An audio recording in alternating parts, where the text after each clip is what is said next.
Assalamualaikum warahmatullahi wabarakatuh. Bersama Barokah Ngaji, seperti biasa kita ngaji dengarkan nasihat-nasihat agama dari guru tercinta kita Gus Ba. Semoga mendapat barokah ilmu dan bermanfaat untuk kita semuanya. Langsung saja ke materinya, kita dengarkan sama-sama, semoga bermanfaat. Assalamualaikum warahmatullahi wabarakatuh. Adab itu mergo dosa yang sudah kelewat. Ya tapi kan gak mungkin ngomong bernegara gitu. Tapi atas nama iman bahasa kita seperti itu. Kalau atas nama bernegara emang kita butuh polisi, butuh tentara, butuh KPK.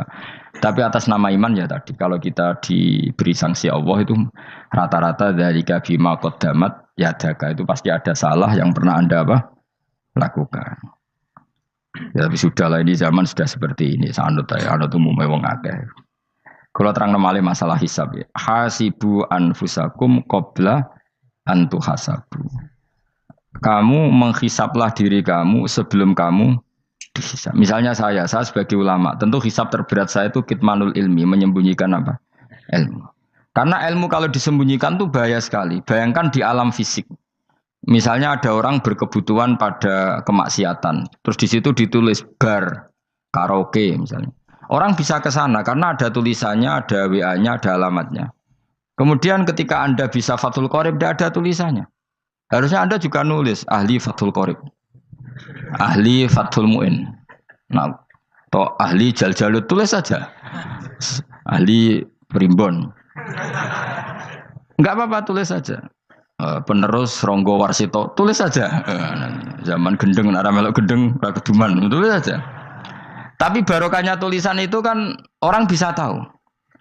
Makanya kenapa banyak orang sufi yang sudah menyembunyikan diri, wanaknya nakal-nakal. Karena dia disalahkan Allah, karena menyembunyikan ilmu. Saya itu orang yang senang tertutup, kecuali masalah ilmu. Saya mau mengajar terbuka seperti ini. Karena tadi, awal dari dikenalinya kemakrufan adalah dimaklumatkan. Awal dari dikenalinya keburukan juga karena dimaklumatkan. Betapa celakanya kalau kemungkaran dimaklumatkan sementara kebenaran tidak dimaklumatkan. Makanya Mbah Mun itu sampai berfatwa, Mbah Mun guru saya itu. Nah ono masjid ra ono menawarane Mbah Mun duka. Masjid kok ora ono menarane, wajib ono. Dulu saya iskal kenapa menara jadi wajib. Tapi setelah saya tambah angan-angan, secara fikih jelas tidak wajib. Tapi coba bayangkan, misalnya ada bar lampunya tinggi, orang dari jauh tahu itu bar. Sehingga kalau mau maksiat misalnya ingin ke sana. Sekarang misalnya masjid gak ada menara nih, ada orang ingin sholat, ono masjid tahu orang. Jadi baru kayak ada menaranya kan? Tahu. Intinya semua kebaikan itu harus dimanarohkan. Makanya manaroh itu dari kata nur, dimenarakan, dari kata nur, dari kata dicahayakan, dimaklumatkan. Sehingga mulai dulu lama itu meskipun humul itu menyembunyikan diri. Tapi kalau masalah ilmu mereka membuka diri. Loh coba kalau misalnya ngaji seperti saya ini, saya tidak terang-terangan jadi orang alim. Sebetulnya nggak baik. Kalau kamu ujub, sombong, aku orang alim itu tidak baik. Tapi kalau kita kan tidak karena ujub tadi, harus memaklumatkan. Coba berapa bapak-bapak yang tertolong nyari bidan ketika istrinya hamil. Gara-gara tulisan karena yang nolong itu bidan. Ya kan? Dokter gigi. Atau kalau nggak dokter, ya ahli gigi. Ahli gigi itu yang dipasang tanpa medis itu. Nggak kamu menjadi tahu karena apa coba? Tulisan. Tapi kenapa kebaikan tidak seperti itu? Harusnya sampean ya tulis saja. Misalnya sampean nggak alim saja, maklar orang alim. Siap menyalurkan ke tempat-tempat orang alim. Coba TKI tenaga kerja itu. Mereka tahu Korea, Hongkong karena tulisan penyalur tenaga kerja. Tulis saja rumah kamu penyalur ke orang alim. Nanti antar kembeduan. Kalau ada orang tanya, maksudnya gimana? Kalau butuh orang alim, tak antarkan. Oh ya sudah, itu kalau se-Indonesia, itu luar biasa. Jadi yang ngajinya dulu Fathul Qorib sampai bab sholat itu saja. Ahli Fathul Qorib sampai bab sholat. Tulis saja dalam kurung, pemahaman pas-pasan. Enggak apa-apa. Lo coba, dokter itu kan fair. Kalau ilmunya pas-pasan tulis dokter umum. Kalau dia merasa pinter, dokter spesialis. Dan itu menjadi orang tahu. Tulis saya kan ke ahli saraf. Nah, lo buatan guyon itu betul. Makanya saya ini termasuk orang yang menyembunyikan diri. Tapi kalau bab ilmu enggak. Sehingga nyun sewu saya tidak sombong banyak gus-gus alim yang ngaji saya jamul jame ngaji mahali. Padahal itu kitab tersulit di pondok. Tapi gara-gara saya sering cerita, saya pernah ngaji jamul jame sama Mbah Mun. Saya pernah mentakriri kitab ini, kitab ini. Hanya banyak yang ngaji saya. Kalau tanpa itu kan mereka tidak tahu. Ya sama nggak apa-apa kalau menyaingi saya. Tulis saja di rumah kamu ahli jamul jame. Barang diparani ahli apa? Ahli jilid. Maksudnya kalau kitab kamu rusak bawa sini. Ya enggak apa-apa. Nah, sehingga syarat utama jadi nabi itu sebetulnya memaklumatkan diri. Ya saya ulang lagi. Pertama nabi jadi nabi syaratnya apa? Memaklumatkan diri. Sehingga pertama beliau jadi nabi naik gunung Sofa, kemudian ya maksara Quraisyin halummu ilayya, wahai orang Quraisy ke sini. Terus nabi mulai manggil satu-satu, ya Bani Abdi Amanaf ke sini, ya Bani Fihr ke sini terus. Saya ini adalah an-nadhirul mubin. Saya sekarang diangkat jadi nabi. Terus Abu Lahab marah-marah, tabban laka ya Muhammad alihada jama'tana. Muhammad kamu itu orang sial, kita enak-enakan tidur gara-gara kamu manggil kita datang, ternyata hanya untuk urusan seperti ini. Makanya terus ada tabat ya ada Abi Lahabi watab. Tapi yang iman kemudian tanya, Muhammad kalau kamu setelah jadi nabi, misinya apa? Saya diutus Allah untuk kamu menyembah Allah, tidak boleh menyekutukan Allah. Dan Allah memerintahkan kamu afaf. Afaf itu meninggalkan zina, meninggalkan maling, gini-gini. Coba kalau Nabi tidak memaklumatkan diri. Jadi Nabi sekelunak-kelunus. Ketemu wong monggo nggih. Ada tembu dia nggih. Sengerti nak Nabi ku sapa?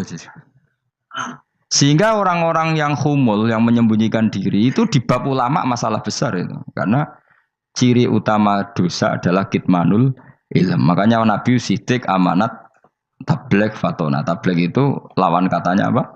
Kitman. Makanya saya ngaji di mana-mana. Saya di Jakarta ngaji, di sini ngaji, di Pasuruan ngaji. Harus dimaklumatkan ilmu. Dan kalau ada orang tanya ya tak jawab.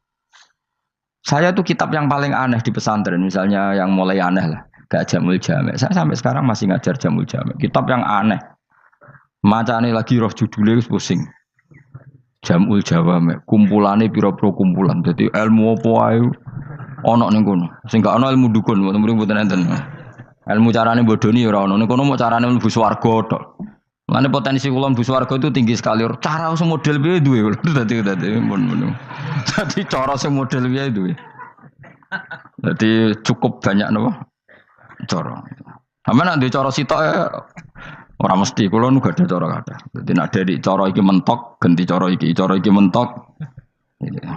Ya terakhir paling gampang cara nganggo fadhole pangeran. Iku kena mbok tiru. Pokoke mbok swarga nganggo fadhole pangeran. Masalah utama kita sebetulnya itu. Makanya saya tidak pati cocok sama orang sufi itu. Kebenaran itu harus dimaklumatkan. Sementara orang sufi itu ingin menyembunyikan diri. Itu kalau untuk yang alim itu tidak bagus. Wong kita saja tahu itu dokter atau bidan karena tulisan. Ini bidan, ini dokter.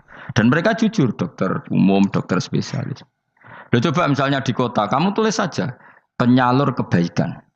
Orang yang ingin mondok, pondok pilihannya ada, Sarang ada, Peloso, Lirboyo. Kalau saya ke sana gimana? Saya kenal busnya, tak anter. Wan keren, sudah ada penyalur. Kalau orang bisa tersalurkan ke Korea, ke Korut, ke Jepang karena tulisan, kenapa tidak banyak orang tersalur kebaikan karena tulisan? Gue orang mau kelunak orang jelas. Meskipun nanti ditawari orang, mesti dulu sih ahli takrib, mesti wong guyu. Ahli Fathul Qorib sampai bab sholat. Tulis saja jujur, maaf tapi hanya sampai bab sholat. Tulis saja, ada maafnya barang, maaf. Tapi sampai bab sholat. Enggak apa-apa. Paling untuk wong sowan. Larian mau doa jenengan 2 tahun. Tapi ini bodohnya mau 3 bulan. Mulai ngaji ini dok bab sholat. Enggak apa-apa. Itu dulu memang begitu. Rasulullah zaman Sugeng itu kalau ngajari santrinya itu balighu anni walau ayah, maklumatkan ke kampung kamu meskipun 1 ayat. Banyak sahabat kalau ditanya ya tidak bisa karena ngajinya tidak hatam. Tapi ya terus gak apa-apa, kok tak soal Abu Bakar, tak soal Umar, ditanyakan yang lebih pintar. Saking tidak pahamnya sahabat itu lucu. Ketika ada ayat waqulu wasrabu hatta yatabayyana lakumul khaytul abyadu minal khaytil aswad. Itu kalau mau tidur ya benar-benar bawa benang putih sama benang hitam, ditulis dipasang di pintunya. Jadi kalau makan diinceng lagi, kok masih belum kelihatan, wah masih boleh makan. Terus begitu. Kalau sudah mulai syuruk, mulai padang, wah berarti sudah imsak. Jadi karena makanlah dan minumlah sampai benang hitam terbedakan dari benang putih. Artinya kalau malam kan dulu kan nggak ada listrik, nggak ada lampu. Berarti kalau benar-benar masih malam nggak terlihat, berarti masih boleh makan. Nanti terus dilihat gitu. Terus, ya sudah wakafnya di situ. Hatta yatabayyana lakumul khaytul abyadu minal khaytil aswad. Wakaf dulu. Terus akhirnya Kanjeng Nabi itu piye kok umatku jadi masangi benang ini. Akhirnya Jibril teko. Ini makanya unik dalam ulumul Quran. Satu-satunya ayat yang diturunkan hanya satu kata itu ya ayat itu tok. Terus Jibril datang, Muhammad ayatnya itu kurang sitok. Minal fajr. Terus ditambahi minal fajr. Jadi minal fajr itu unik. Ada Jibril jauh-jauh dari langit. Iku mau nurun apa? Minal fajr. Makanya kalau kamu nanti dites, kalau ingin jadi dokter tafsir dites, ada satu kalimat yang diturunkan jauh-jauh Jibril ke bumi. Apa kalimat itu? Jawabannya minal fajr. Wis alim gue yakin alim. Memang ikut tak? Masa itu? Mergo gara-gara sahabat itu terus masangi apa? Benang ngincang. Akhirnya minal fajr. Baru mereka tahu maksud fajar, maksud apa? Benang hitam artinya malam, benang putih artinya fajar. Sodik sudah menyingsing. Semenjak itu sudah ada benang-benangan karena jadi orang-orang ngono maksud iki cek kurang sithik gitu terus turun apa? Minal fajar ya. Jadi nanti kalau sampai latihan tes jadi dokter apa? Tafsir. Ayat mana yang diturunkan hanya satu kalimat atau satu kata jawab apa? Minal fajar. Itu lolos langsung dokter. Pun pinter. Ya pinter ngerpek maksudnya orang tinggal. Lah nanti hubungan kita dengan Allah ya seperti itu. Sejauh mana kita memaklumatkan Allah. Sejauh mana kita mengkampanyakan Allah. Saya berkali-kali bilang, saya kemarin kan di Korea, itu sebetulnya hanya, saya yakin hanya doa saya. Saya sering berdoa, ya Allah, Engkau dipuji di langit dan di bumi. Lalu kalau di bumi ateis, itu caranya kayak apa? Dulu saya itu terobati karena Uni Soviet setelah persemakmuran banyak menjadi negara Islam. Berarti itu bukti bahwa Allah pun dipuji di bumi Uni Soviet. Lalu yang kayak Korea kayak apa? Ternyata betul Koreanya tetap ateis, tapi gara-gara diserbu wong Indonesia. 49.000 wong Indonesia ning Korea Selatan. Iku mbok gawe sing salat separuh, iku jek pira? 24, kira-kira ya selawe digawe selawe ewu. Selawe ewu salat kabeh, tahlilan kabeh surwame. Lah kok sing ngritik tahlil muni sunah Rasul tok surwame. Ora rame lah walhasil. Itu tahlilan wah itu enggak ada hadisnya. Enggak apa-apa sing penting muni hadis sing sitok tahlil muni hadis ya ibadah, tahlil ya ibadah. Mbok lah soal kok bener ding totalan guri sing penting rame. Maksudnya sementing rame ngomong visi Islam. Itu Islam tahlil sitok Islam sunnah Rasul enggak masalah. Wong ape yakin bener saiki ya ora ono klarifikasi. Tapi sementing kan kabeh ngomong tentang Islam. Artinya gini, Allah punya cara untuk supaya bumi Korea itu ada yang bertasbih bersujud. Mil'us samawati wa mil'ul. Allah tidak kurang cara. Golek wong kedonyan ditawarik ke sana demi uang. Bareng wis ning kono dielingno pangeran. Segawe masjid, kontrak masjid macam-macam lah. Masjid kontrakan ning Korea. Nang kene ra ono masjid. Pusing. Saya pernah ngisi di satu masjid itu gambare pintu gerbangnya bukan salib kan. Ternyata tingkat 1 itu gereja, tingkat 2 bar, tingkat 3 masjid. Kadang ya kebalikan masjid, bar, gereja. Satu gedung. Jadi malaikat saya tidak tahu lewatnya gimana itu kalau nggak tahu itu cara lewat gimana karena malaikat bagian rahmat itu nggak bisa dia lewat salib. Tapi dia harus menulis ganjaran yang sholat. Nggak tahu saya lewatnya dari mana karena itu. Ya tentu dia punya cara lah. Tapi yang jelas ya agak bingung ini gimana. Itu pernah yang tingkat 2 itu bar pas aktif. Ada santri yang ya pekerja imannya pas-pasan. Kalau nanti wis badhe Jumatan mlebu bar pas aktif wae wong ayu. Meh wera Jumatan. Mergo mau tingkat 2 bar, tingkat 3 masjid. Itu ono khutbah yang barnya tetap main. Ada bar yang masjidnya tetap khutbah. Itu masuk bar. Sudah Jumatan apa ning kene wae.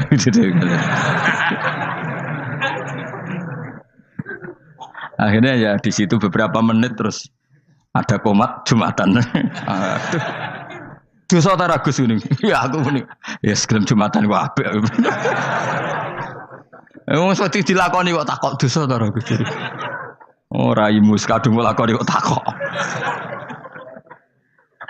Artinya gini, Allah punya cara untuk menyebarkan Islam di Korea. Sama seperti Allah punya cara untuk menyebarkan Islam apa di Indonesia. Dulu orang Gujarat, Punjab, ya sejarah ini menurut saya ya tetap sebagiannya benar.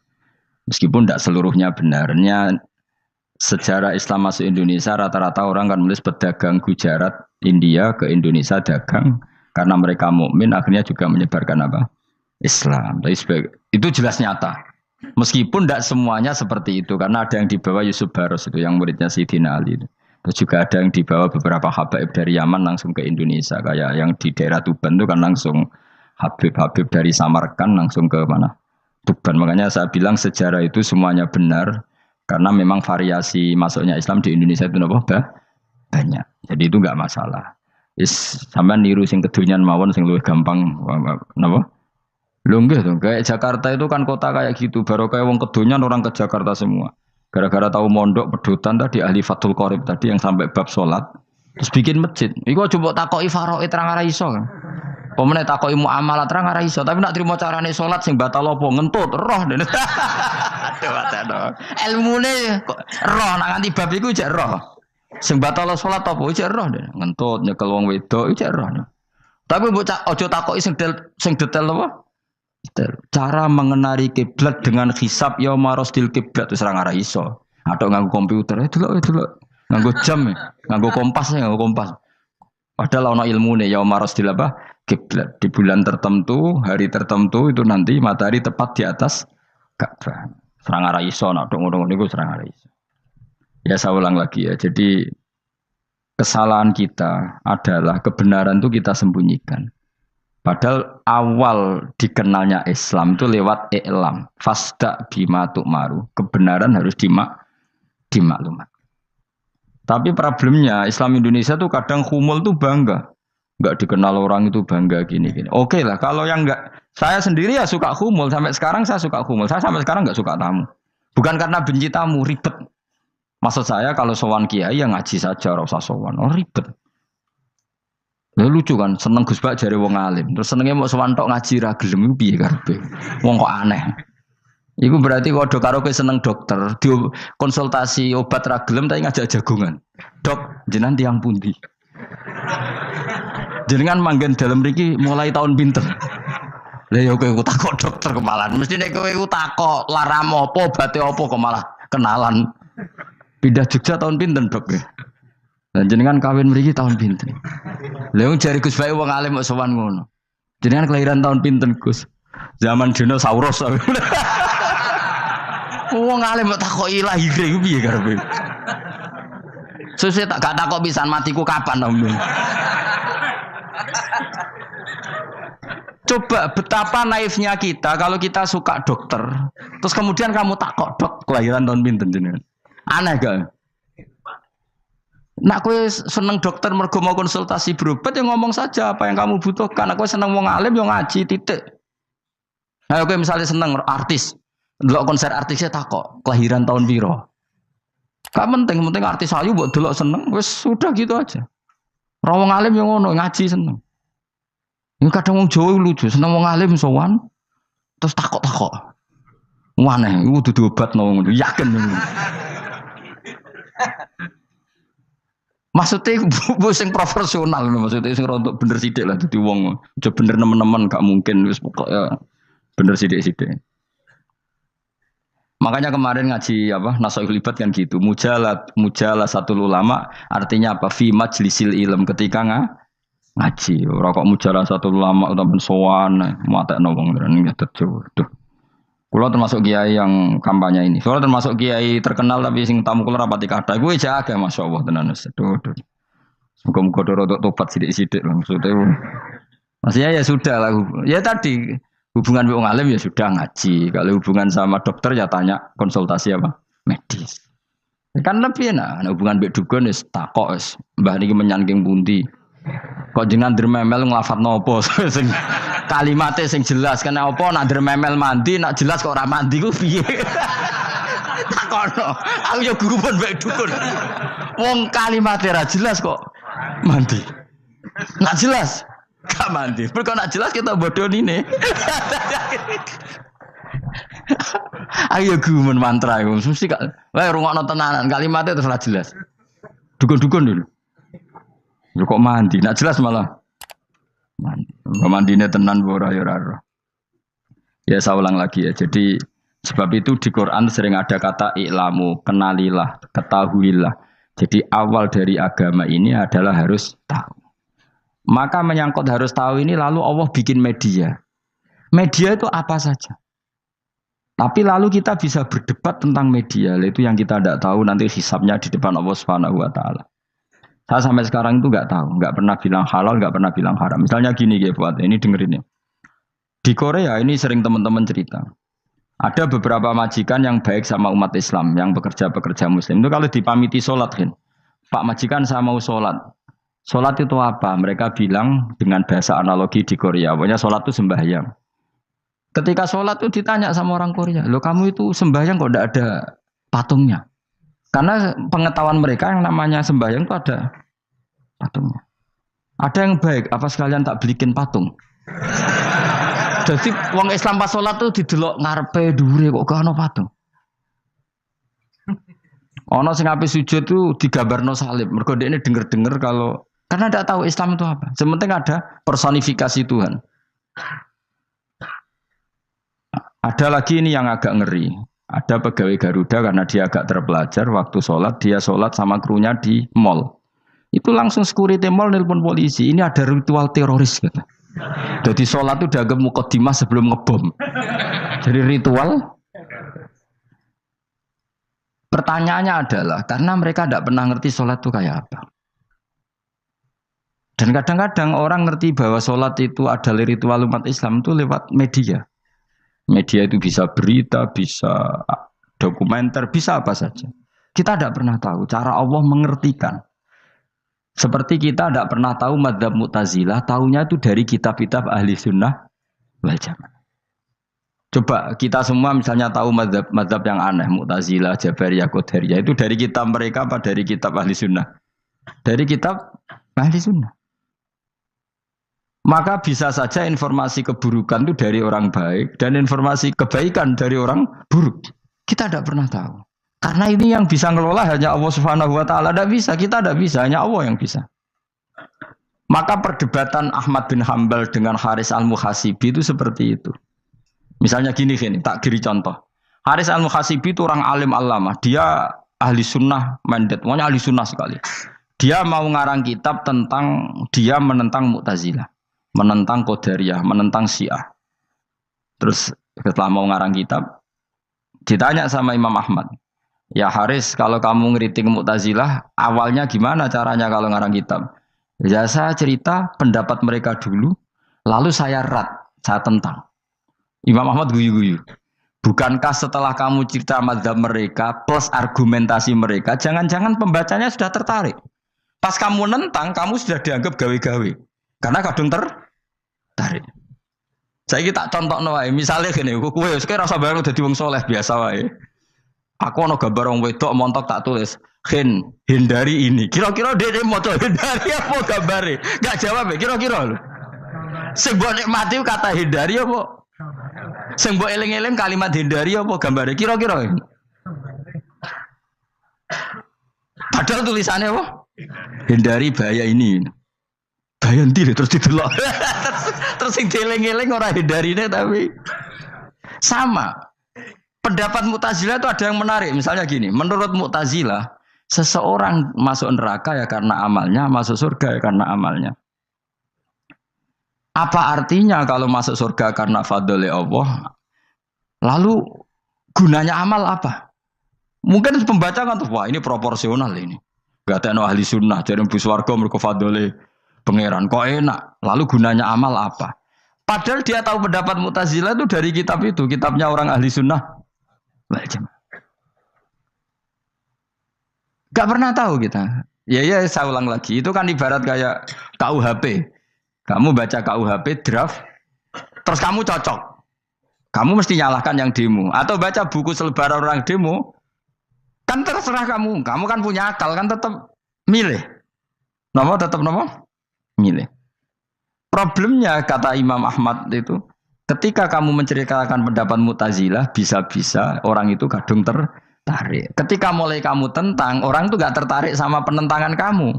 Berarti kamu ikut menyebarkan Mu'tazilah. Sama seperti tadi. Gambar perempuan yang agak jorok tadi sebetulnya tak tulisi kata hindari. Padahal Ruhin gak tahu eling wong wedok gara-gara tak kei gambar hindari bahaya ini malah jadi eling. Ora eling tulisane eling. Nah, hakikat saya ini penyebar kata hindari apa penyebar gambar itu? Coba. Lalu status saya ini pengedar gambar itu apa pengedar kata hindari? Lah iya yang mengedarkan kata hindari tapi yang mengedarkan. Nah, sama sekarang pertanyaannya, kalau kamu ngarang kitab anti Mu'tazilah itu sebenarnya pengedar mazhab Mu'tazilah apa penentang? Ya pengedar juga karena umat tahu dari kitab kamu. Dong toh. Lah ya mulane ku dadi perdebatan, kok kaya iya kaya ora. Juga tuh gale gini misalnya, kamu jangan milih presiden yang dari militer, itu pasti keras, tegas, terus kaku. Ternyata pembaca itu wataknya militer, lu cari yang begini, pusing kan kamu. Agak suka presiden sipil, nggak tegas. Padahal kamu nulis itu untuk menggiring orang milih presiden. Jangan milih yang militer, pasti tegas, nggak demokratis, nggak nerima pendapat. Ternyata pembacanya suka saya punya pemimpin yang tegas. Habis kamu kan? Yang tahu hati orang itu siapa? Makanya ketika kitab Ahli Sunnah dipenuhi dengan cerita-cerita madzhab Mu'tazilah, itu sebetulnya kamu itu pengedar apa penentang? Itu pertanyaan Ahmad bin. Akhirnya Imam Haris Al-Muhasibi bilang gini. Enggak maksud jenengan itu ngelarang apa dukung. Pokoknya mergo mangkel.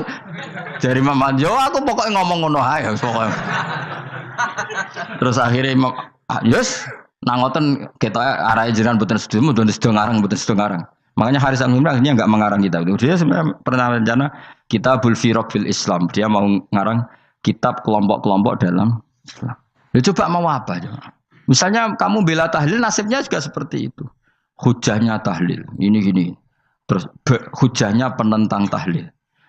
Yang bisa mengendalikan pikiran pembaca siapa? Ternyata dia tertarik sama pikiran penentang. Lucunya yang menceritakan kamu, pengagum tahlil. Kan tidak pernah tahu. Mana nak dari ceritanya Mbah Mun itu lucu. Mbah Mun itu mondok Lirboyo. Itu di Bandar Kidul akeh wong ayu. Itu dulu babanya Mbah Mun itu ada yang suka orang sana sampai nikah orang sana juga pulang ke sarang. Itu diantara mbah-mbahnya Mbah Mun. Suka perempuan sana terus nikah sana nggak pernah pulang ke sarang. Nah, Mbah Mun itu lahir dari adiknya, pokoknya dari keluarga dari saudara yang nggak pernah pulang dari Bandar. Diwasiati Mun nak mondok ujo geman dolan ning Bandar Kidul. Kayak wong ayu. Akhirnya malah penasaran. Justru kalimat itu yang menjadikan maksudnya aku ajune nganti sepiro kok nganti mbahku katut kan malah akhirnya penasaran. Lare kata Mbah Mun tak angen-angen bener Imam Ahmad bin Hambal. Maksudnya itu kalimat itu pancen ribet. Kalimat itu ribet pancen. Coba milih mana coba? Jong ojo geman moro pasar opo lah nang daerah kono. Ono opo? Bahaya kan. Gara-gara kamu melafatkan itu malah orang penasaran. Di sana ada bareng delok ning kono ya nak terus mulai nak ora. Nah, makanya pertanyaannya, pengarang buku juga kena hisab karena sebetulnya apa yang dia tentang orang lain menjadi tahu karena ceritanya dia. Coba kamu ngarang kitab saja yang anti Syiah atau anti Mu'tazilah atau anti Murji'ah atau anti otoritarian, mesti pembaca itu nggak bisa kamu kendalikan. Nah, itu juga rawan hisab, makanya berat. Pokoknya walatus aluna yauma idzin anin naim. Semua itu nanti dimintai tanggung jawab oleh Allah Subhanahu wa Ta'ala. Karena kita tidak pernah tahu. Akhirnya Haris Al-Muhasibi gak ngarang kitab. Imam Ahmad itu tidak punya karangan kecuali riwayat Musnadu Ahmad bin Hambal. Kalau ada 14 juz. Dia tidak punya karangan. Ketika ditanya, saya takut membuat hal baru dalam Islam. Karena karangan itu kan mesti melogikakan hukum. Sementara Allah tuh kadang nggak butuh dijustifikasi seperti itu. Jadi cara kitab usul fikih ini, sama tak bedai. Mungkin nggak Allah menyuruh kamu ngangkat gunung Merapi tanpa alat? Nggak, jawab saja. Latihan pinter. Mungkin enggak Allah menyuruh kamu disuruh ngangkat gunung Merapi? Mungkin enggak? Mungkin apa enggak? Nah, itu ulama usul fikih berdebat. Ada mengatakan enggak mungkin. Karena Allah tidak akan memerintahkan sesuatu yang tidak dimampui mukhatab, yang tidak dimampui manusia. Masuk akal. Kaul kedua mengatakan mungkin. Butuhnya Allah itu mau wong muni yo tok nurut. Senajan to gak mungkin. Ayo Hen, Gunung Merapi angkat Hen. Nggih Gusti, siap. Langsung melayu mara. Kuwi Allah wis seneng wah nurut aja iki. Tapi ya kemungkinan cek goblok ora takok sik. Kita kan tidak pernah tahu, makanya ulama ini debat. Kira-kira nak Hen Gunung Merapi angkat. Potensinya kan dua, kue langsung melayu apa ngangkat. Potensinya kan kok goblok kayak ngono rata kok. Bicarane kok. Tapi ya mungkin dilembek pangeran. Cek nurut ya, ora paham-paham lah melayu. Ki milih ndi? Status sing ngene iki nurut apa goblok? Jawab, nurut apa goblok? Ya nurut goblok. Ya coba ngono lah. Kita ndak pernah tahu. Mulane tetap pada akhirnya kita itu wa in adri. Kita tidak pernah tahu. Tapi kita tahu bahwa semua ada hikmahnya. Makanya kadang orang alim itu bilang saya alim, kadang bilang saya tidak tahu. Maksudnya kita tahu Allah memerintahkan pasti ada hikmahnya, tapi kita tidak tahu maksudnya apa. Ya sudah seperti ini. Akhirnya dunia ya sudah seperti ini. Ya kadang ngerti, kadang nggak ngerti. Ya sudah biasa ya. Kalau kita tak tahu sesuk isih urip to ora. Mungkin jawab ya. Munir roh iku nyatane yo koyo roh. Munir roh yo ora roh nak mati. Mulane sudah. Kadang takoki sesuk iku jeng yo ziarah nggih, Mbah. Tapi kadang wa alam, Mbah, insyaallah. Ya karena memang ya enggak pernah tahu. Karena apa ya? Wis ra kena diterangno. Mulane kula niku gak ada kitab-kitab perdebatan ulama, nak gejol-gejolkan ngoten niku.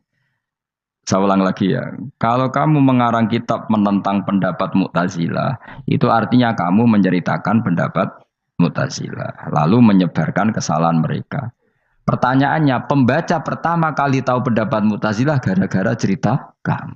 Itu sama, pembaca tahu gambar perempuan gara-gara edaran kamu. Meskipun kamu menulis hindari, tapi kan menjadi tahu. Kamu berarti penyebar kata hindari apa penyebar gambar? Apa penyebar kata hindari? Itu ibarat kayak gini, ada anak kecil baru umur SMP kamu nak hindari narkoba. Bentuknya kayak ini loh nak. Padahal anak kamu itu bakat soleh yang nggak terlintas narkoba. Gara-gara buat cerita ini menjadi tahu. Sekarang omongan iku dihisap tahu orang menjadi tahu gara-gara kamu. Tapi kamu nggak ngandani takut anak kamu kejebak narkoba. Milih mana? Bingung tau ke? Wingi-wingi rapi bingung ora tau mikir. Maksudnya aku ya gumun, wong ora tau mikir ya udah urip. Jadi ya sudah. Ya angel pancen urip ya angel. Mane ngaji ben mane ngaji. Ngaji minal fajr. Minal fajr. Itu satu-satunya ayat sing turun muk sak kalimat. Dadi ora sak ayat muk sak kalimat, sak kata kalau dalam bahasa Indonesia. Mun kula terusno. Oh masalah yamin iki kula terangno. Yamin niku maknane arah kanan. Arah kanan maknane arah yang dikira benar. Jadi orang Arab bilang kalau sesuatu benar itu disebut kanan. Mulane ashabul yamin. Tapi kalau orang salah disebut ashabus simal. Jadi sebetulnya itu bahasa-bahasa ya memang bahasa Arab seperti itu. Partai kanan berarti benar. Kalau partai kiri salah. Tapi sekarang katanya ada wasatiyah, tengah-tengah. Ya saya malah bingung tengah ning ndi. Tapi nah istilah Al-Qur'an itu jelas ada yamin, ada simal. Tapi kalau wasat itu bahasa sosial, tapi ya sah. Bahasa itu juga sah. Wong napa sebut ini ummatan wasatan litakunu syuhada'a napa? Wa kadzalika ja'alnakum ummatan wasatan. Mun kula terusno. Jadi arah kanan itu maknanya apa? Arah yang benar. Makanya disebut ashabul yamin. Kalau salah disebut ashabus simal. Innakum ladzaikul adabil alim. Innakum satamne sira kabeh. Fihi tetep dawu, fihi ku tetep ing dalam dawu innakum. Iltifatun te ono iltifat. Iltifat iku ngerubah redaksi. Mau kan tentang hum itu dhamir ghaib, tapi sekarang jadi dhamir mukhatab. Lada ikul ada bil alim ini wong kang bakal nyeksani bakal ngrasakno siksa sing pedih. Wa mutzauna lan ora den wales sira kabeh ilama kecuali perkara illa jaza amba kecuali wales perkara kuntum kang ono sira kabeh tak malu nang nglakoni sira kabeh. Illa ibadah wahil mukhlasin kecuali kaulane Allah sing ikhlas. Jadi semua orang itu akan kena siksa kecuali kaulane Allah sing napa ikhlas ikhlas pokoke enak-enak ibadah ikhlas mun nang ngandel kula ibadah paling nyaman ikhlas mulang ya mulang ae mergo perintah Allah cek murid temroh guru cek ora ban sak karep-karepe pokoke mulang ya mulang ae sekolah nih pokoke mulang-mulang ae cek kira hakku ora urusan pokoke mulang wis golek ridane Allah ben sebene akhirat rakakan hisab ribet mikir manusa ribet pemane mikir hak-hakmu ribet turuti ora tau waras repot kabeh ben bonus dunya ben bonus. Nah dhekmu mesti dianggep ae urip sedina-sedina. Sing ngongkon bayangno urip suwi kuwi sapa?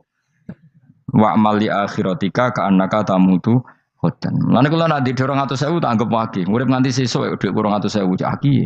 Lah kowe bayangno dhuwit akeh bayangno urip nganti 20 tahun. Sing ngongkon bayangno ngono iku ya sapa? Jelas Nabi dawuh wa mali akhiratika ka annaka tamutu khodan. Kamu ngamal untuk akhirat seakan-akan mati be. Jadi misalnya aku digedingi wong sakmen iki, digedingi mok sewengi enteng sesuk wis mati wae. Jebule cek urip. Ya enggak bae cek sesuk. Kan mok sedina-sedina ngitunge apa? Mulane anggere ana panitia ngundang aku pengajian pusing. Aja mbok undang saiki aku mari bingung. Pokoke nek sesuk acara bengi aku kandhani. Mboten Gus ben ana kepastian. Kepastian mbahmu ora melok duwe donya men kepastian namanya. Wong ora tau ngaji tauhid to namanya. Pas, ya coba 2 bulan lagi disuruh bilang iya, ben ono pengepas. Sing iso ngatur donya sapa? Akhirnya, tapi ini ben ono kepastian mbahmu manusa sing iso nontono sapa? Pokoknya acarane Senin, aku kandhani malam Senin, aku ono ya iso wae lunga. Gampang kan? Tapi kan jantungan. Akhirnya golek kiai serep. Alhamdulillah ras itu. Terus kalau ngaji teng mriki pokoke umume iku akhir bulan wis ngono tok santai wis. Ya biasa wae. Ya pokoke urip ku anggap ae sedina apa wa amal li akhiratika ka annaka tamutu. Dan dari misalnya damuk bojo ya endang sedina. Sesuk wis mati apa. Boleh sesuk jauh urip diwamuk meneh. Paling sedina. Wis sedina mati yes. Enggak suwe-suwe ra aman apa? Aman. Aman. Wani urip ngono. Jare daftar wali, tau warai ngono ora. Ikhlas ki ngoten carane ki salat ben nyaman. Ngendikane Rasulullah, "Sholli ka annaka sholatu muwaddi'in." Kowe nek pengen salat ikhlas, anggap bae iku salat sing terakhir dan kenangan terbaik kamu di dunia adalah tahu salat, tahu sujud. Juga salat tuh happy. Ya Allah ini sujud saat terakhir, ini rukuk saat terakhir. Seneng dadi salat. Salat kok ora. Sewante engko salat meneh. Sewante akhirnya awur-awuran.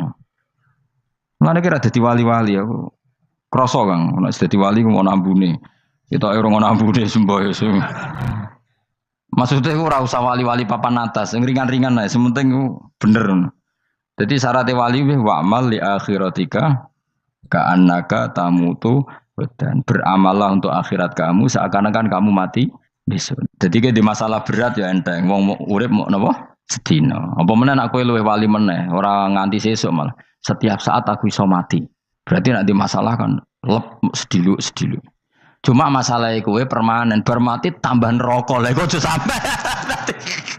Malah selawase. Lawas. Mulane masalah ning donya tok, ora usah sampe tok akhirat. Ojo. Nah, gue kan repot ngajazai gue. Seakan-akan mati besok. Pertanyaannya, apa setelah mati gak ada masalah?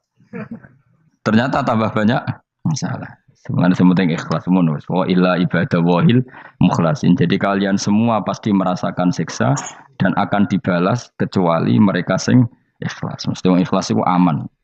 Illa ibadah wahil mukhlasin. Kecuali kawulane Allah sing nopo Sawma ja'alna minal mukhlisin ya. Mungkin kalau jenengan sedanten termasuk yang sing nopo ikhlas. Pokoke dilatih. Nek ora dilatih dipaksa. Pokoke luwateh paksa. Nggih Gus pokoke paksa. Paksa supaya sampean ikhlas. Ya wae misale kowe ngandalo pejabat ya mati. Nak mati ora kuat. Sing kuat namung Allah Subhanahu wa taala. Jadi sehingga terlatih. Nah, bagaimana mungkin saya bisa hidup tanpa komunitas nasional, ya kamu yakini aja komunitas itu bisa saja mati atau benci kamu atau perubahan sistem. Ya kayak dhisik misalnya wong duwe wartel iku koyo sugih toko wartel. Bareng ono HP gitu tuntas. Dulu misalnya wong duwe telepon rumah itu koyo sugih ono HP ya tuntas. Jadi perubahan-perubahan ini menjadikan kita tidak percaya terhadap dunia ini. Mesti ora iktimat, ora tetanggenan be dunia ini. Yang enggak pernah berubah hanya Allah Subhanahu wa taala. Misalnya ngono kowe sayang anak, iso wae anakmu sampeyan gedeng kowe aja katut bojo. Kowe sayang tangga iso wae gedeng kowe. Utawa ana perubahan sistem sing dadekno kowe ra urip ning kono, misale kowe ndonga muga-muga disenengi wong bidukan, jebule kowe ditakdir urip di daerah lah. Enggak pernah tahu. Sing mesti abadi namung Allah Subhanahu wa taala. Semalane illa ibadallahil mukhlasin. Kecuali kaula-kaulane Allah sing mengikhlaskan amal hanya krana Allah Subhanahu wa taala. Ail mukminina tegese pira-pira mukmin. Ute dawuh iki istisna mungkotion kang terputus. Dzikra jazaohum. Utawa ngene, dzikru jazaihim utawi nutur piwalese para al-mukhlisin fi qouli ta'ala ulaika lahum rizqum ma'lum. Ulaika te mungkon-mungkon sing ikhlas lahum tetep kedhe ulaika fil jannah rizqun utawi rezeki maklumun kang wis ditentokno bukrotan ing lembek besok wa asyan waktu sore. Rupane rezeki apa fawakihu iku pira-pira buah-buahan badalun dadi badal bayanun utawa menjelasno rezeki maring rezeki. Bahwa tekang aran fakihah utawa utawi arisku merupa fawakih ma perkara. Yuk kalau kang den pangan apa mata lagu dan krono enak-enakan lali hifdzi sihatin. Ora kok krono jaga kesehatan. Jadi ning swarga iku mok sifate pakanane mung go enak-enakan tok, ora ana makanan pokok. Mergo makanan pokok kowe mangan beras ning Indonesia kan go ketahanan fisik. Sementara di surga tidak perlu ketahanan karena dijamin fisik kamu abadi. Paham, bisa ulang lagi ya. Kalau di dunia kan kayak butuh mangan pokok supaya mempertahankan fisik. Karena fisik kamu rawan rusak kalau tidak makan makanan pokok. Sementara di surga fisik kamu tidak mungkin rusak sehingga tidak perlu makanan sing pokok. Kabeh sifatnya makanan mau gue enak-enakan tok. Ora perlu lali hifdzi sihatin, ora perlu gue jaga kesehatan. Mergo li anna ahlal jannati krana sak temene penduduk swarga iku mustaghnuna semugih kabeh an hifdhiya sangking jaga sikhah bi khalqi atsadihim sebab gawe jasad ahli swarga digawe lil abadi krana selawase lawas. Jadi kamane di surga kamu tidak perlu mikir obat, tidak perlu mikir pakanan yang menguatkan karena fisik kamu sudah didesain abadi. Jadi butuh makan itu hanya menunjukkan untuk kenikmatan. Jadi kamane ada semuanya itu demi kenikmatan, tidak demi menjaga ketahanan. Karena tubuh kita pasti sudah tahan karena didesain lil abad untuk selawase lawas. Wahum haluti ahlul jannah mukramun den mulyakno kabeh bisabillahi taala kelan ganjarane Allah taala. Maksudnya kelan ganjaran sing diaturno oleh Allah Subhanahu wa taala. Fi jannatin ing dalem swarga kang penuh nikmat. Ala sururin ing atase pira-pira napa bayang utawa pira-pira napa singgasana mutaqabilin hale adep-adepan kabeh. Layar ora ningali sapa badun sebagian wong akeh kofa badin ing sitoke sebagian sing liya. Jadi gamane ahli swarga iku ora ana wong ngungkur-ungkuran lho. Dadi semua kalau ketemu madhep ora kaya ning Jawa. Nek ora cocok mungkur. Iku ning donya, nek ning akhirat wis kabeh ketemu wani madhep. Artinya wani madhep gak ada masalah. Cara wong Jawa kan ngoten. Wong iku diutang aku, nak ketemu ora madhep. Wong iku tau bodoni aku, nak ketemu ora madhep. Di Jawa itu kan bahasa itu sudah benar.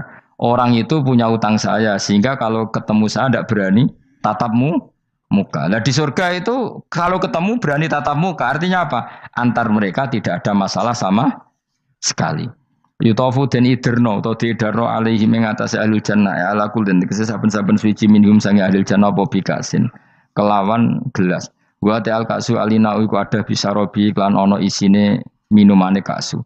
Min mainin saking arak sing seger. Min khamrin tegese arak ya jadi kang lumaku opo ikhla khomer ala wajil ardi ing atase bumi jabani bumi kan haril mak kaya dene sungene banyu. Dadi arak diharamno ning donya mergo soben dihalalo ning akhirat. Dadi malah ana ancaman sing ngombe arak ning donya ora bakal ngombe teng napa akhirat ya kecuali kalau mau tobat. Bedoa terputih asad tegese banget apane badan putih minal laban dibanding susu.